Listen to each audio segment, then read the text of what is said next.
Imagine an economy where, you know, your neighbor has to max out 3 different credit cards just to buy their weekly groceries, while, like, right down the street, a tech startup raises the entire gross domestic product of Kuwait in a single afternoon. Yeah, in one afternoon. It's wild. Welcome to July 2026. Today, we aren't just looking at a weird market. We are looking at an economic landscape that has just completely fractured into two totally different dimensions. It really has. The shared laws of financial physics, I mean, the idea that interest rates and inflation affect everyone equally, that's just evaporated. Completely gone, which is exactly why we are going on this deep dive today. Our mission is to take this massive stack of intelligence for you and find the hidden narrative thread tying this bizarre dual economy together. Right, because it is the ultimate split-screen reality right now. Exactly. On one hand, you have public markets and everyday consumers agonizing over every single basis point of inflation, credit card debt, and these sudden geopolitical shocks. It's basically an economy defined by anxiety. Yeah, pure constraint. But then, you flip the channel to the private venture capital market and you see hundreds of billions of dollars just being hosed into artificial intelligence and next generation infrastructure with zero hesitation. It is an absolute gold rush. A gold rush where, the prospectors are writing checks so large they look like national defense budgets. Right, we are talking about capital flows that physically alter the global energy grid. So to figure out the mechanics of how we actually got here, we're pulling from a really diverse stack of sources for you today. We've got real-time market analysis from Quiver Quantitative and the Moo community. We're parsing Q2 earnings previews straight from the New York Stock Exchange, and we are going deep into this massive, incredibly detailed 52nd edition growth equity update from Rothschild & Co. That Rothschild report is, it's something else. It really is. Now, before we really get into the weeds, I just want to give a quick disclaimer for you listening. Our sources today touch on some major global political figures, specifically recent policy shifts by Donald Trump in the U.S. and the new UK Prime Minister, Andy Burnham. Right, the political catalyst. Yeah, and we want to be incredibly clear up front. We are not taking any political sides here. Our goal is strictly to impartially report on the content provided and just analyze how these political actions are acting as catalysts for global markets, inflation, and capital flows. Yeah, we are just following the money. Yeah. I mean, politics shapes policy, and policy moves markets. Exactly. We're simply analyzing the gravitational pull of those policies on the global financial system. So let's start with the macro picture, because the data we got on Tuesday, July 14th, it sent an absolute shockwave through the system. We have to talk about the June 2026 Consumer Price Index, the CPI. Oh, man. The market was bracing for impact on that one. They really were. And instead, every single number came in remarkably soft. Month-over-month CPI was actually negative 0.4%. Which, just to give you context, the consensus expectation was negative 0.1%. Right. So that is a massive beat. We actually saw prices deflate on a monthly basis. Yeah, it's huge. And core CPI, which, strips out the volatile food and energy sectors, was completely flat at 0.0%. And the year-over-year headline inflation dropped to 3.5%, plunging from 4.2% in May. And to put the velocity of that drop into perspective, 4.2% was the highest we had seen since April of 2023. We were trending in a really dangerous direction. Very dangerous. Dropping down to 3.5% in a single 30-day period is a severe deceleration. But the context here is crucial. Yeah, definitely. Because this wasn't a broad-based cooling of the entire economy where, rent, food, and services all got cheaper. This plunge was almost entirely engineered by a massive 10% decline in gasoline prices in June. A 10% drop in 1 month is staggering. Yeah. The Moo community analysis actually cited BMO, noting this was the 4th largest monthly decline in a decade. Wow. And the catalyst for that drop wasn't like a sudden discovery of new oil fields or people driving less. It stems directly from the Iran-U.S. ceasefire memorandum that was signed back in June. Right. The oil markets finally believed the geopolitical temperature was cooling. They priced in the truce, and crude retreated from the $95 a barrel range down to around $70. And boom, that flows directly to the pump and directly into the inflation data. And we saw an instantaneous, violent reaction across global assets. Bond yields collapsed across the entire curve. The U.S. two-year yield fell 2.40%. That's a massive move. It really is. The 10-year yield dropped down to 4.571%. Japanese yields plummeted, and the U.S. dollar index, the DXY, fell over 0.5%. And just for anyone listening who doesn't stare at currency baskets all day, the DXY just measures the strength of the US dollar against a basket of other major currencies like the euro and the Japanese yen. Right, exactly. When US bond yields fall, holding dollars becomes, less attractive to global investors who are hunting for high returns, so they sell dollars, pushing the DXY down. But while the dollar fell, gold went absolutely parabolic. Oh, yeah, up nearly 2% to $4,081 an ounce. Silver surged almost 3% too. The big gold miners, Newmont, Kinross, Agnico Eagle, they all surged between 3 and 5%. It was like the first coordinated recovery in precious metals since that June 6th non-farm payroll crash, which, if you recall, sent everything tumbling when job growth came in way hotter than expected. Yeah, that payroll crash was brutal. But the mechanics driving this current precious metal surge, they're deeply tied to the concept of the discount rate. Right, which essentially acts as the financial gravity for the entire global economy. Exactly. When inflation's running hot, central banks like the Federal Reserve are forced to keep interest rates high to choke off demand and cool things down. High interest rates mean that newly issued government bonds pay out a high, risk-free yield. Makes sense. So if you can get a guaranteed 5% return from the U.S. Treasury, physical gold becomes much less attractive. I mean, gold is just a rock. Right. It doesn't pay a dividend. It doesn't produce quarterly earnings. It yields nothing. You're effectively losing money to inflation just by holding it in a vault, plus you're paying storage fees. That is exactly the issue.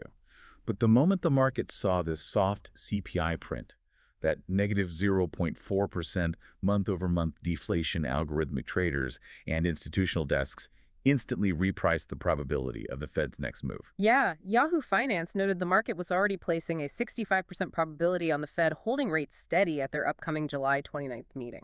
And this inflation print just locked that in. The threat of rate hikes evaporated. And when bond yields collapse, the opportunity cost of holding gold vanishes. And furthermore, since gold is priced in dollars, that weakening DXY makes gold cheapy for foreign buyers to purchase, driving demand even higher. The market essentially breathed a massive sigh of relief, assuming the inflation dragon was finally slain. The market threw a massive party, honestly. Tech stocks like Meta and Nvidia rallied right alongside gold, assuming cheap money was back on the menu. But here's where the story gets incredibly precarious. It's like you've been fighting a brutal kitchen fire for an hour. You finally get it put out, you wipe the sweat off your forehead, you sit down to relax, and then you look out the window and realize the neighbor's house is completely ablaze, and the wind is blowing in your direction. That is a perfect analogy. Because just as the market was popping the champagne over the June CPI data, the geopolitical plot twisted violently over the weekend. Yeah, the fragility of that inflation print became obvious almost immediately.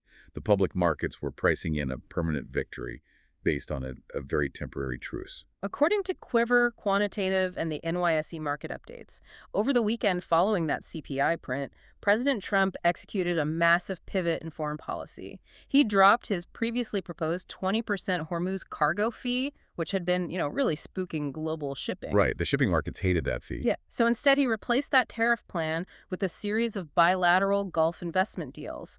But, and this is a catastrophic but hopier, for energy markets concurrently, the U.S. fully reinstated the naval blockade on Iranian shipping in the Strait of Hormuz. Yeah, they launched a coalition they're calling the GOTHS. The Guardians of the Hormuz Strait. U.S. and Iranian vessels literally exchanged fire over the weekend. And the Strait of Hormuz is perhaps the single most critical choke point in the global energy supply chain.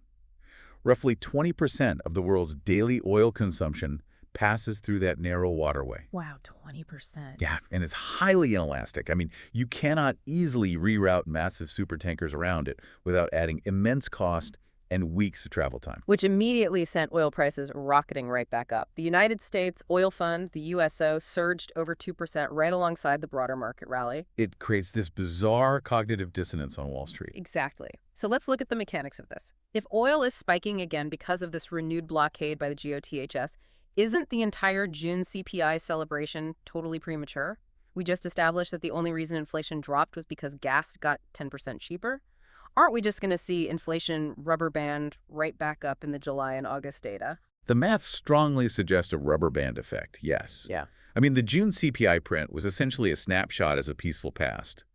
It was a photograph taken during a fleeting diplomatic ceasefire. Right. If July's energy prices reaccelerate because the Strait of Hormuz is functionally closed to free navigation, the downstream effects are immediate. Because everything runs on oil. Exactly. Diesel fuel costs rise, which means trucking and freight costs rise, which means the price of groceries on the shelf rises. The August CPI report could easily completely undo the relief we just saw. Which places central bankers in a nearly impossible bind. They are being cornered by forces entirely outside of their control. Absolutely. And the central bank shuffle happening right now to manage this is just wild. Let's look at the Federal Reserve under the new chair, Kevin Warsh. He held rates steady at 3.5% to 3.75% at his first meeting in June. But he's operating in a completely different paradigm than his predecessors. He immediately set up 5 new internal task forces, including one specifically dedicated to analyzing the impact of artificial intelligence on labor markets and productivity, which really shows where his head is at. Yeah, he's looking ahead. But the biggest shocker, the thing that is completely rewiring Wall Street's brain, is that he famously declared the death of forward guidance. Yeah, the exact quote was, unlike many of my colleagues past and present, I don't believe in forward guidance.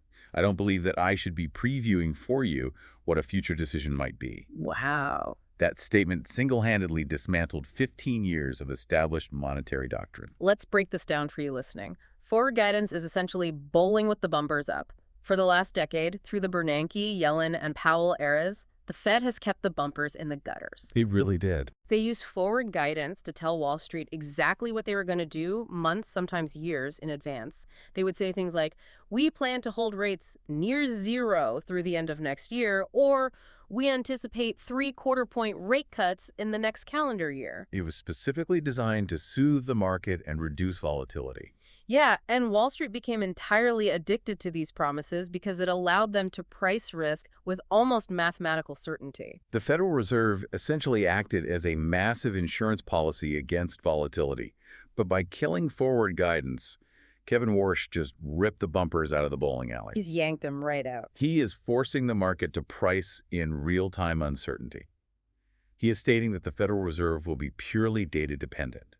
If the data is volatile, the Fed's actions will be unpredictable. And in an environment where the core data, like inflation, is being violently whipped around by weakened naval skirmishes in the Middle East, removing that forward guidance means market volatility is going to structurally increase. Oh, without a doubt, every single piece of economic data is now a potential gutter ball for traders. The market has to constantly guess the Fed's next move, and we are already seeing that panic in the derivatives market. The CME FedWatch tool, which tracks where traders are placing their bets on future interest rates, it showed a massive spike. Traders ramped up bets on the September rate hike to a 76% probability. Yeah, from completely pricing it out to 76%. Exactly. And the Fed's own dot plot, which is the chart showing where individual Fed officials expect rates to be in the future, and which miraculously survived Warsh's initial purge of forward guidance, shows 9 committee members expecting higher rates by the end of 2026. It's a huge shift. By the time we hit the December meeting, the market is pricing in an 86% chance of a rate hike. So despite the celebration over the June inflation drop, the underlying plumbing of the market is screaming that we are not out of the woods. And if you pan out to the global stage, the divergence among central banks highlights just how messy this is.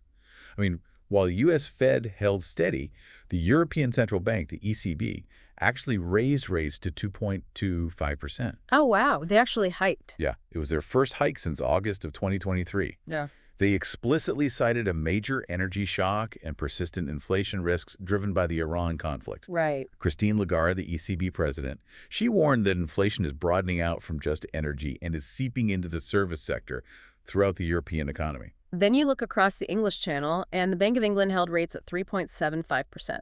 But it was a tense 7-2 vote, with Governor Andrew Bailey warning that higher inflation from the energy shock is basically unavoidable in the short term, though they are crossing their fingers that it's temporary. Which is quite a bit. Yeah, so you have the ECB hiking, the Bank of England holding but sweating profusely, and the U.S. Fed holding but stripping away the market's safety net by killing forward guidance. All of this while oil prices are yo-yoing based on U.S. and Iranian gunboats. The macro environment is essentially a house of mirrors right now. It really is. Which begs the question, If central bankers with all their economic models and PhDs are struggling to play 3D chess with oil prices and inflation, how on earth does a massive multinational corporation actually price its risk and manage its business? That is the million-dollar question. Because when we transition away from the theoretical macro data and look at the actual earnings of public companies, you see balance sheets that are literally being torn apart by this exact uncertainty. Yeah, the micro level is feeling the macro pain. Look at Citigroup's Q2 earnings. It is the perfect microcosm of this fractured economy. Citigroup reported a massive earnings beat on the headline. They brought in net income of $5.8 billion, which translates to $3.15 per share. Great numbers on the surface. Total revenue was $24.8 billion, up 14% year over year. And their investment banking and trading divisions absolutely surged. Equities revenue alone jumped 45%, and overall investment banking was up 44%. Right. By all traditional metrics, they crushed the quarter. Yet the stock dropped 4.2% on the day of the announcement. A textbook sell the news event. Mm-hmm. I mean, the market looked past the shiny headline numbers and zeroed in on the structural rot underneath. I was digging into the earnings call transcript, and the duality is stark. The investment banking side of Citigroup is booming. What does that actually mean mechanically? It means massive corporations and ultra-wealthy clients are doing incredibly well. Yeah, they are issuing new debt, they're acquiring other companies, they're restructuring, and they're trading equities at a furious pace. And Citigroup collects massive fees on all of that activity. So the top 1% of the economy is thriving, but the 4.2% drop in the stock price was driven entirely by the weakness in their consumer-facing business. Right. Citigroup's operating expenses rose 5% to $14.2 billion. But the real red flag, their net credit losses increased by 8%. And net credit losses are, they're the clearest real-time indicator of consumer health. Yeah, explain that for us. Well, when a bank provisions for net credit losses, they are officially writing off loans that they believe will never be paid back. These aren't people just missing a single payment. These are consumers who have entirely defaulted. Wow. And in Citigroup's case, this is heavily concentrated in their credit card portfolios. Management specifically flagged short-term headwinds stemming from their U.S. consumer cards portfolio. So while the investment bankers on the top floor are generating massive fees from corporate clients, the average consumer walking into a retail branch is drowning. Exactly. They are struggling to pay minimum balances on their credit cards amidst sticky inflation and high borrowing costs. The macro data we just talked about, gas prices, grocery costs, is showing up directly on Citigroup's balance sheet as defaulted debt. The headline of the earnings report looks great, but the foundation is cracking. And the public market is inherently forward-looking. A 45% jump in equities trading is fantastic for this quarter's bonus pool, sure. But an 8% rise in consumer credit losses tells institutional investors that the consumer is tapped out. Right. Since consumer spending makes up roughly 70% of the U.S. economy, a tapped-out consumer is a massive headwind for future corporate earnings. And it seems like the people inside the bank are acutely aware of this headwind. According to the data from Quiver Quantitative, the insiders at Citigroup are heading for the exits. Yeah, the insider selling is notable. Over the last 6 months, there have been 7 insider trades on the open market by Citigroup executives. 0 purchases, 7 sales. Not exactly a vote of confidence. Not at all. Ernesto Torres Contu, the head of international at Citi, sold over 67,000 shares, cashing out roughly $7.47 million. The chief financial officer, Mark Mason, also unloaded shares. And when you look at the institutional money, the massive hedge funds and asset managers, they are completely polarized on what to do with this stock. The 13F filings paint a picture of a street totally divided. For context for you listening, a 13F is a quarterly report that large institutional investment managers with over $100 million in qualifying assets have to file with the SEC. Right, it basically forces them to show their hands and reveal what stocks they bought and sold. And looking at the 13Fs for Citigroup, it's a bloodbath of differing opinions. BlackRock dumped 7.8 million shares, pulling nearly $900 million out of the stock. T. Rowe Price dumped 7.6 million shares. They are clearly looking at those rising consumer credit losses and running away. But on the exact same day, you have Franklin Resources buying 4.7 million shares and Jane Street Group increasing their position by an incredible 318%, snapping up 3 million shares. So they're looking at the 45% surge in equities trading and buying with both hands. Exactly. Half the street sees the investment banking boom, the other half sees the consumer credit cliff. And, this polarization isn't just confined to the financial sector. If we pivot from the banks to the tech hardware sector, the NYSE market update highlighted a very different, but arguably more alarming kind of economic squeeze. Right. We saw IBM issue a negative pre-announcement that sent ripples through the entire software and consulting sector, dragging stocks sharply lower in the pre-market. Yeah, that caught a lot of people off guard. IBM management noted that towards the end of June, they saw a sudden, aggressive shift in customer behavior. Enterprise clients were suddenly halting their spending on traditional mainframes, standard infrastructure products, and software consulting. Just completely slamming the brakes. Yes, and instead, these clients are aggressively hoarding servers, storage, and high bandwidth memory products. They are trying to lock down physical hardware capacity to get ahead of massive anticipated price increases in the supply chain. And Ericsson sent an identical signal to the market. They warned investors that rising memory and component costs are not just a short-term blip. They expect these costs to severely hurt their profitability margins all the way into 2027. Okay, let's unpack the mechanics of this because this feels exactly like the toilet paper hoarding panic of 2020, but scaled up to enterprise hardware. That's a really good way to think about it. Every chief information officer in the Fortune 500 is terrified that the supply chain for AI chips, high-speed memory, and data center components is going to completely dry up, or that the prices are going to quadruple. Because they probably will. Right, so instead of buying standard software upgrades, they're just buying every server they can get their hands on and shoving them in a server closet. But if we think critically about this, if customers are panic buying memory and servers right now, pulling all of their future demand forward into 2026, doesn't that mean we are heading for a catastrophic hardware crash in 2027 or 2028 once all their closets are full? You can only hoard so much hardware before it becomes obsolete. Well, the hardware hangover is a real risk, definitely. Yes. But the more immediate threat is budget cannibalization. Okay, walk me through that. To understand why CIOs are doing this, you have to look at the architectural difference between traditional computing and artificial intelligence. Okay. Traditional enterprise software runs on standard mainframes or basic cloud instances. AI, specifically training large language models or running generative AI applications, it requires massive parallel processing power. Which means lots of chips working together. Yes. It requires thousands of GPUs working in unison, which means it requires incredibly expensive high-speed memory to feed data to those GPUs without bottlenecking. The physical infrastructure required is fundamentally different and astronomically more expensive. So the capital expenditure required to just stay relevant in the AI race is sucking the financial oxygen out of the room for everything else. Precisely.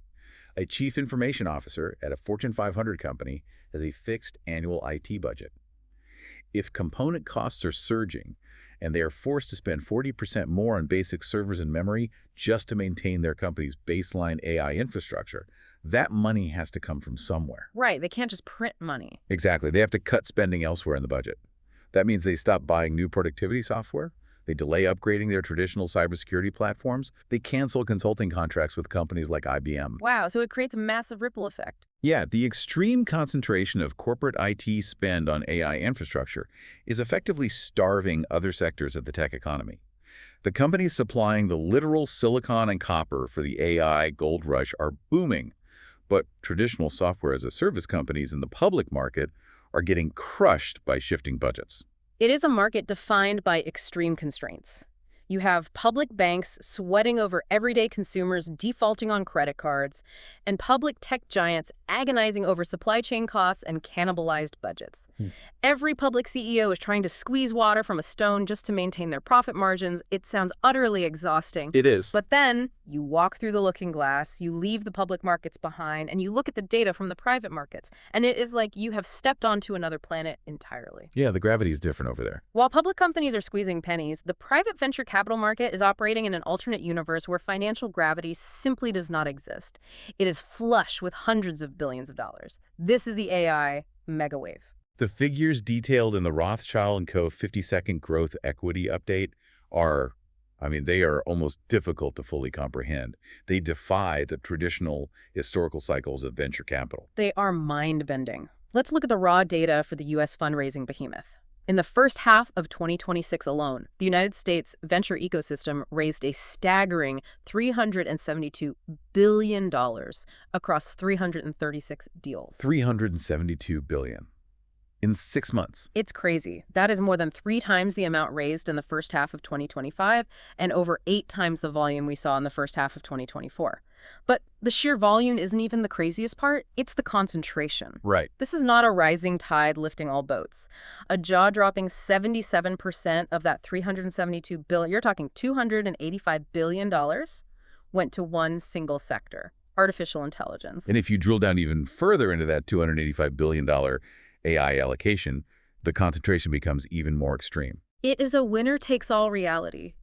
2/3 of the entire U.S. fundraising total for the half year was raised by just 4 companies, the big 4 of AI. Just 4 companies. OpenAI raised an unfathomable $122 billion in a single round.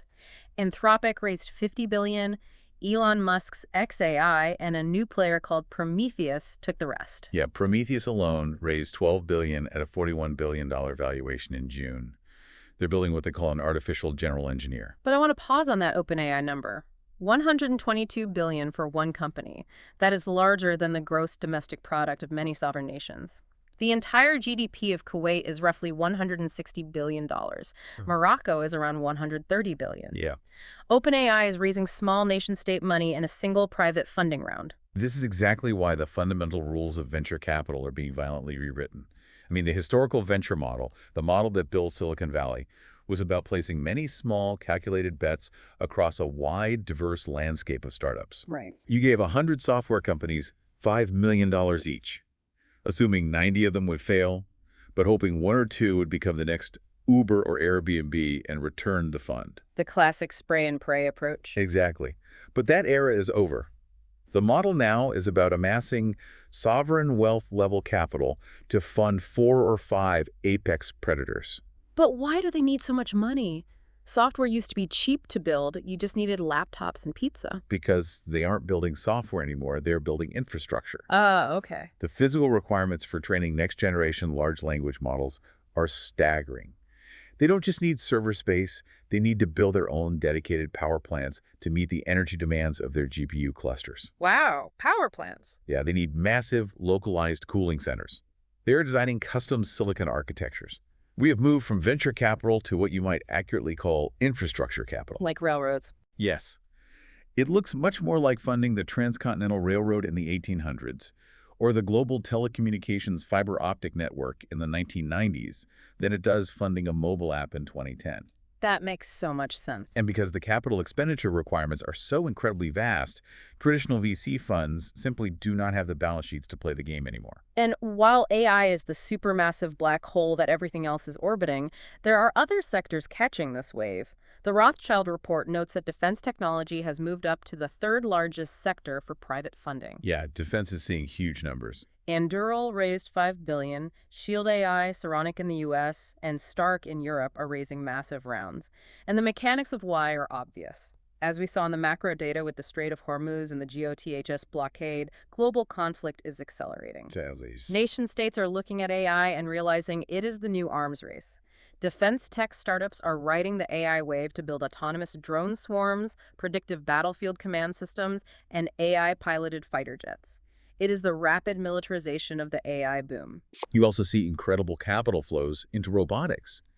Skilled AI raised $1.4 billion to build a generalized, universal robotic brain. A universal robotic brain? That sounds like sci-fi. It does, but it's happening. Neurorobotics in Europe raised $1.4 billion as well. Space infrastructure is booming too, with Impulse Space raising $500 million and Axiom Space raising $525 million. Wow. But all of these frontier technologies, defense, robotics, space demand, they're all fundamentally underpinned by the advancements in AI. We should definitely mention the European context here too, because they are seeing a massive boom of their own, even if it has a slightly different flavor. Europe raised $39.3 billion in the first half of 2026. Which is an 80% year-over-year increase for them. Yeah, it's huge. They registered 17 deals over $500 million compared to just 4 the year prior. But while AI is dominating their ecosystem too, it's a bit more diverse. AI accounted for 22% of the European total versus that staggering 77% in the US. Right, they are using AI for different applications. Yeah. The European deals highlight a focus on applying AI to hard sciences and industrial processes. For example, Isomorphic Labs raised $2.1 billion for AI-driven pharmaceutical drug discovery. That's fascinating. And Nizscale raised $2 billion specifically to build out specialized AI data centers across the continent. But they also had a massive $1.6 billion raise for a company called Stegra, which is building a low-carbon green steel manufacturing plant. So there is a bit more industrial breadth to the European growth equity market compared to the pure LLM arms race in the US. Definitely. But regardless of the geography, the sheer volume of money flowing into these private deals is historic. Which brings us to perhaps the most fascinating and frankly ruthless part of the Rothschild report, the Strebulev-Jackson 2026 venture ranking. Oh, this is a truly groundbreaking piece of academic research. It strips away a lot of the marketing fluff from the venture capital industry. It really does. So Stanford University's Ilya Strebulev and Ohio University's Blake Jackson analyzed 30 years of venture capital data. They looked at 230,000 specific investments made by nearly 13,000 individual venture capitalists. That is a massive data set. Huge. They wanted to answer a simple question: who is actually good at this? Who is actually generating real returns, rather than just generating good PR? Right. And the headline finding is brutal. It proves that just 5% of venture capitalists generate roughly 90% of the entire industry's profits. Just 5%. It is the ultimate empirical validation of the power law in finance. I was reading the breakdown of the power law, and it completely shifts how you view the industry. For anyone unfamiliar, the power law in venture capital means that returns are not distributed on a bell curve. No, not at all. It's not about having a good batting average where most of your investments do pretty well.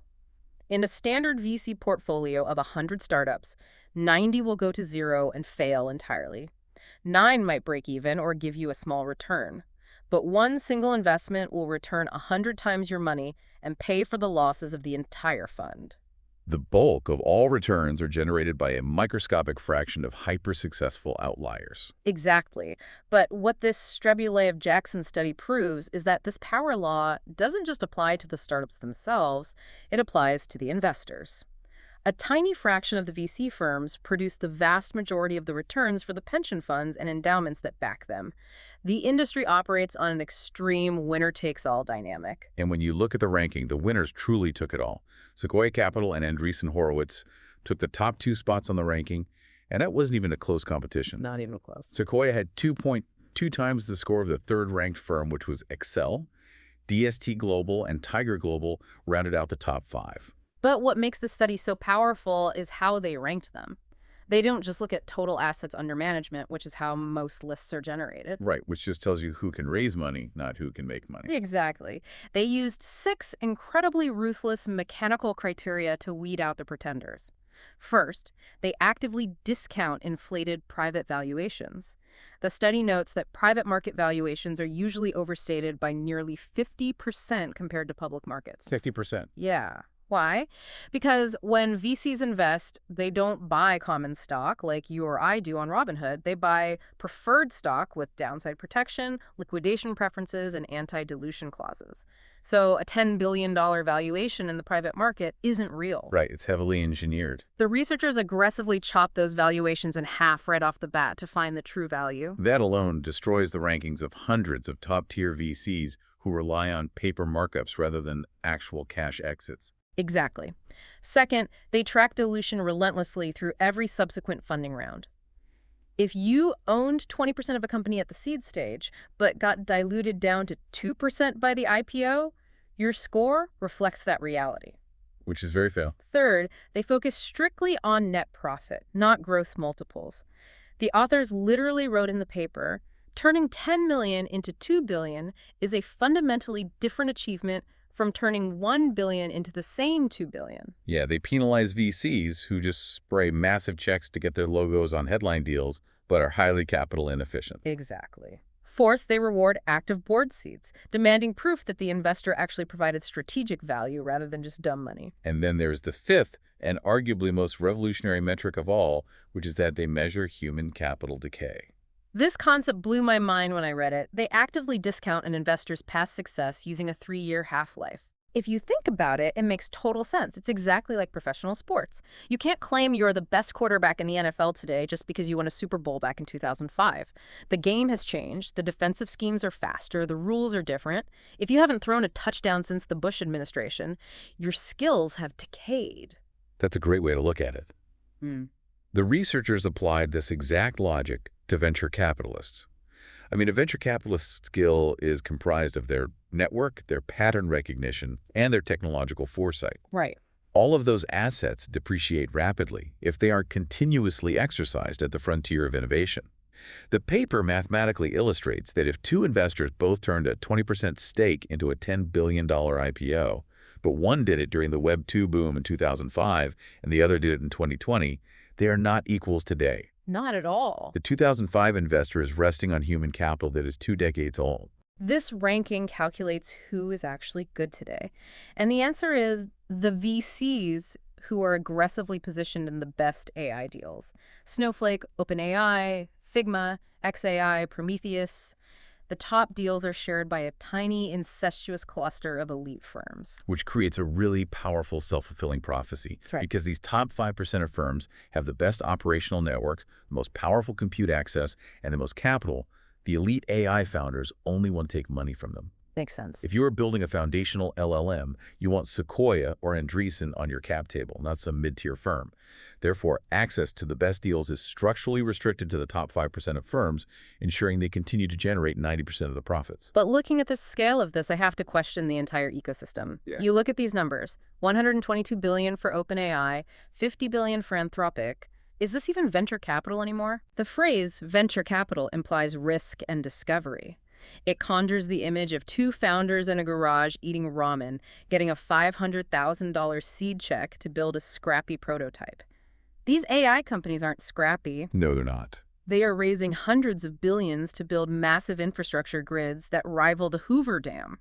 Are these tech giants just building their own sovereign nations at this point? That is the pivotal question of this era. As I mentioned earlier, this is infrastructure capital. And because the capital requirements are so vast, traditional VC money, even from the top 5%, simply isn't enough to foot the bill. It's just not enough. Which is why we are seeing new, massive, and highly unexpected pools of capital entering the private markets. And this is where it gets incredibly relevant for you, the listener, especially if you have a retirement account. Look at what is happening in the United Kingdom right now. According to the Rothschild report, the Nest Pension Fund, which has about £68 billion under management, holding the retirement savings of everyday British workers, is creating a dedicated private venture capital sleeve managed by Schroders Capital. Right.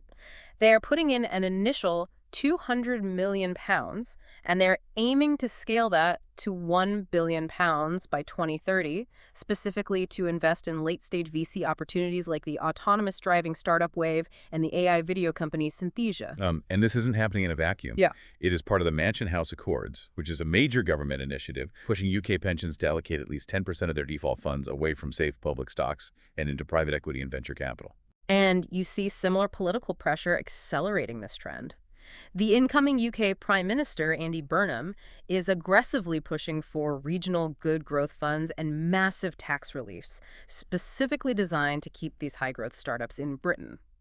Yeah, he is warning about foreign raiders, specifically U.S. private equity, snapping up their domestic seed corn businesses. The government is actively funneling retail retirement savings into the private tech sector to maintain national competitiveness. If you are listening to this and checking your 401k or your pension statement, this directly impacts you. Your money is being taken out of boring, transparent, dividend-paying public stocks and being thrown into late-stage AI venture rounds. Exactly. Which brings up a terrifying risk when we connect this back to our macro discussion. You have retail money, pension money, the life savings of everyday people entering the private venture capital game right now, at exactly the moment when AI valuations are at historic mind-bending highs. It's concerning. You have everyday pensioners buying into OpenAI at a $122 billion funding round. Are these everyday workers actually going to fund the AI revolution and reap the rewards? Or, because they are entering so incredibly late in the cycle, are they just providing exit liquidity for the early VCs? Are they going to be left holding the bag at the very top of the hype cycle? The historical precedent for retail money entering private markets at peak valuations is notoriously grim. When the cost of capital shifts or the technological timeline extends further than anticipated, the late money suffers the most severe dilution. And that reality perfectly encapsulates the sheer tension of the split-screen economy we are living in this July. Think about the duality here. The public market consumer is stretching their budget, maxing out credit cards just to absorb the inflation from an oil spike in the Strait of Hormuz. And simultaneously, without them even fully realizing it, their pension fund is taking their retirement savings and pouring it into a $41 billion private AI startup called Prometheus. The disconnect between the lived reality on Main Street and the capital flows in Silicon Valley is absolutely staggering. It is an economy defined by profound structural contradictions. So, to pull this massive web of intelligence together, we've traveled across a truly bizarre, fractured economic landscape today. We started in the macro world, an economy terrified of a localized naval conflict in the Middle East, disrupting oil prices, threatening to send inflation back up, and completely paralyzing the Federal Reserve as they kill forward guidance and fly blind. Yeah, utter uncertainty. We moved through the public markets, where blue-chip companies like Citigroup and IBM are squeezing every single penny, battling rising consumer defaults and cannibalized IT budgets. Right. And finally, we landed in the private markets, where financial gravity simply doesn't exist, and hundreds of billions of dollars are being fire-hosed into artificial intelligence by an elite 5% club of venture capitalists. A club that is increasingly relying on the retirement savings of the public to fund their infrastructure ambitions. Which leaves us with a final, lingering question for you to ponder on your own. We just broke down the math, proving that the top 5% of venture capitalists make 90% of the profits. And right now, they are pooling all of their capital, and increasingly pension capital, to fund just 4 or 5 massive AI companies. Yeah. If the infrastructure of the future, the artificial intelligence that is going to run our hospitals, optimize our defense grids, and manage our global financial systems costs hundreds of billions of dollars to build, are we rapidly approaching a future where the global economy isn't run by sovereign countries or democratic governments or even transparent public markets? This is a huge question. Are we heading toward a world essentially run by a handful of unelected tech founders and their elite VC backers who privately own the operating system of humanity? When capital reaches that level of hyper-concentration, structural power inevitably follows. Something to think about the next time you assume the economic laws of gravity apply to everyone in the room. Thank you for joining us on this deep dive. Remember, in a world where the financial X-ray machine is broken and the macro landscape is a house of mirrors, staying deeply informed is the absolute best way to navigate an unpredictable future. Until next time.